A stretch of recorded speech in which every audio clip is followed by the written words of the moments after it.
Selamat malam Mirsa, tanggal 1 April 2021 bisa jadi ini merupakan hari yang sangat membahagiakan bagi Samsul Nur Salim. Karena di hari itu untuk pertama kalinya KPK dalam sejarah lembaga ini berdiri menerbitkan SP3, surat pemberitahuan penghentian penyidikan untuk kasus dugaan korupsi BLBI yang melibatkan Samsul Nur Salim yang merugikan negara dengan nilai hingga 4,7 triliun rupiah.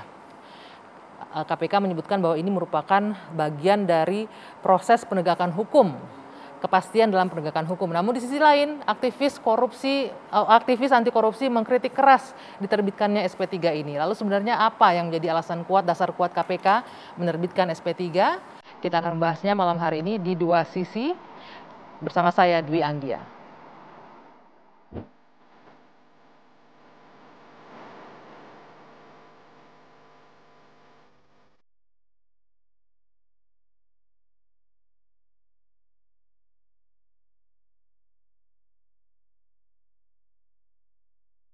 Kita mengumumkan penghentian penyidikan terkait dugaan tindak pidana korupsi yang dilakukan oleh tersangka SN selaku pemegang saham pengendali Bank Dagang Nasional Indonesia dan ISN.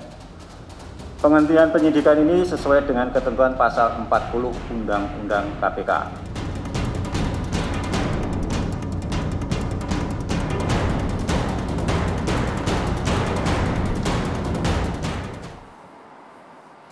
Akhir kisah mega skandal BLBI ini akan menjadi tema diskusi malam hari ini dengan sejumlah narasumber yang sudah hadir di studio bersama saya malam hari ini. Terima kasih Bapak-Bapak atas kehadirannya. Pak Nurul Gufron, ini Wakil Pimpinan KPK. Selamat malam Pak Nurul. Selamat malam, salam sehat semuanya. Salam sehat dan juga digunakan mic-nya ya Pak ya. Dan juga ada Bung Arteria Dahlan, anggota Komisi 3 dari fraksi PDI Perjuangan. Selamat malam. Assalamualaikum, selamat malam. Waalaikumsalam. Bung Oto Hasibuan sebagai kuasa hukum dari Samsul Nur Salim. Selamat malam. Selamat malam. Ya, di sebelah kanan saya ada Ketua Masyarakat Anti Korupsi, Maki. Selamat Mas Boyamin. Selamat malam. Warahmatullahi wabarakatuh. Waalaikumsalam. Dan di ujung ada Bung Saur, aktivis anti korupsi. Selamat malam, Bung Saur. Selamat malam, Mbak Anggia. Oke, kita akan mendengarkan pendapat dari Bapak-Bapak. Sebelumnya, saya ingin ke Pak Gufron terlebih dahulu. Ini memang sudah dijelaskan, ini bagian dari untuk proses kepastian dalam penegakan hukum katanya. Tapi pertimbangan yang lebih kuat mendasar apa Pak dalam penerbitan SP3 yang pertama kali nih dalam sejarah KPK berdiri? Pakai mic ya? Ya. Sudah on ini? Sudah. Terima kasih kepada dua sisi. Perlu kami jelaskan bahwa begini dulu, jadi jangan dianggap kemudian KPK menghentikan penyidikan koruptor begitu, itu yang salah. Yang perlu kami jelaskan dulu bahwa kita sebagai negara hukum, maka sebelum ada putusan hukum yang berkekuatan hukum tetap harus dipandang semua anak negeri termasuk tersangka itu sebagai manusia yang bebas, yang benar gitu, tidak masih belum dinyatakan bersalah. Oke. Termasuk juga dalam kasus Samsul Nur Salim ini. Samsul Nur Salim ini sejarahnya atau kalau boleh kilas balik saya jelaskan bahwa sejak Maret 2017 awalnya adalah penyidikan terhadap Safruddin Arsyad Tumenggung. Yeah. Kemudian dalam pengembangannya pada bulan Agustus 2018 dikembangkan penyidikan baru kepada Samsul Nur Salim dan IC Nur Salim. Itu proses penyidikan ya. Kemudian berlanjut kepada proses sidang. Di sidang kemudian saya akan lengkap saja ya. Hasilnya bahwa di tingkat pertama di 2018 itu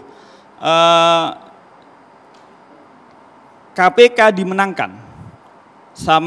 Safruddin Arsyad Tumenggung dipidana dengan 13 tahun penjara dan denda 1 miliar. Kemudian Samsul Arsyad Tumenggung SAT, Safruddin Arsyad Tumenggung itu kemudian banding. Bandingnya pun kemudian KPK dikuatkan. Dengan pidana yang semula 13 tahun malah dinaikkan menjadi 15 tahun penjara. Kemudian Safruddin Arsyad Tumenggung itu atas banding yang 15 tahun tersebut kemudian kasasi. di tingkat kasasi ini kemudian majelis hakim itu berbeda pendapat tiga-tiganya. Yang satu menganggap perbuatan melawan hukum dalam perspektif pidana, wadireh mati khalid. Yang satu menganggap perbuatan melawan hukum dalam perspektif perdata, onreh mati kedat. Dalam yang satunya dianggap melanggar ketentuan administrasi. Sehingga tidak padu. Karena ketiga-tiganya tidak padu kemudian dianggap perbuatannya terbukti tetapi bukan merupakan tindak pidana. Onslah. Artinya kemudian sejak 2018 yang kemudian Safruddin itu dikembangkan kasusnya bersama Samsul Nur Salim dan juga Ice Nur Salim, maka secara hukum karena dianggap melakukan kejahatan bersama, namanya turut serta, artinya saya dengan Mbak misalnya, seperjuangan melakukan sebuah kejahatan, maka kalau kemudian saya dinyatakan bersalah, Mbak pun memungkinkan bersalah. Tapi sebaliknya, kalau secara hukum kemudian saya dinyatakan terbukti perbuatannya, tapi perbuatan tersebut bukan merupakan pidana, maka teman seperjuangan saya, seiring saya juga secara hukum, demi hukum, perbuatannya bersama-sama dengan saya atas perbuatan tersebut bukan merupakan tindak pidana. Sehingga karena ini sudah kami, bahkan KPK telah melakukan PK terhadap putusan kasasi Safruddin A1 Menggung, tetapi tidak diterima. Sehingga apapun perjuangan kami telah kami lakukan, tapi hakim sudah memutus, maka putusan hakim harus dinyatakan sebagai fakta hukum yang kami terima. Tidak ada upaya hukum lain yang bisa dilakukan oleh KPK intinya? Tidak ada yang dapat kami lakukan atas perbuatan yang bersama-sama dengan Samsul Nur Salim, Ice Nur Salim bersama dengan Safruddin A1 Menggung. Baik, Mas Boyamin, kita boleh minta tanggapannya soal ini. Jadi karena yang serta-merta bersama-sama itu sudah diputuskan tidak ada tindakan pidana, sehingga inilah menjadi dasar untuk mengeluarkan SP3. Tapi nanti tanggapannya, usai jeda. Kita saat lagi kembali di Dua Sisi. Ya.